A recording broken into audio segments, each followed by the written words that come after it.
And remember, I spoke about how South Africa doesn't have seeds last time, and many people didn't understand what I was talking about. The country is currently making all its staple foods on what are called genetically modified seeds.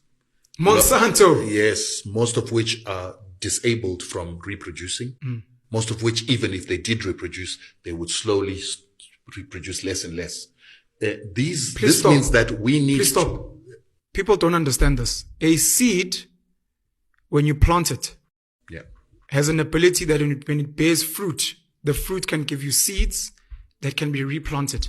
Yes. You are saying there are genetically modified seeds where it will give you fruit, maybe even with pips, but they cannot grow into anything. Some of those seeds are genetically engineered to have what is called a genetic use restriction technology, that if you try to replant it next season, it won't replant. But more importantly, when you plant it, this genetically modified plant, first time around, when it can still reproduce, it has a power to cross-pollinate, and the pollen will go all across the country, 60-kilometer radius, and they will infect or go to an organic plant and cross-pollinate that plant and turn it into a plant that's got genetic use restriction technology, so that plant won't work. And they can do that again and again all across the country until they destroy the organic seeds, and you're only left with these genetically engineered seeds for your food. So you have to go and buy them every year from a company that is not South African, from a Monsanto that is not South African, from a Bayer that is not South African, from a Syngenta that is not South African, putting you in slavery for seeds. So scary. And this scary. And these companies, Lima Grain, which owns a company called Seedco, Lima Grain actually destroyed all tomato seeds in Europe, to the extent that right now hybrids are what are left in Europe, and they sell these hybrids from anything from $60,000 a kg to $400,000 a kg. What that means is seeds cost more than a kg of gold.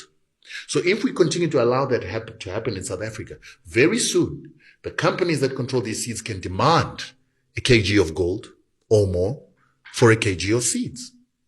And without those seeds, you do not eat. So what we are saying is, it should therefore be common sense for the government of South Africa, black South Africans, and anybody that considers themselves South African, including the Boers, to make sure that they should be supporting seed producers that produce organic seed or open pollinated seeds, so that we can have seeds in the hands of our farmers that reproduce for us to be able to control our food production. Now, I sell such seeds. I sell food that is grown by farmers that produce organic seeds. People don't support me. They support the same Pick and Pays and companies that produce these GMOs that continue to ensure that we don't have capacity to produce our own food, making us servants of seeds. Please come back soon. Thank you very much. I will.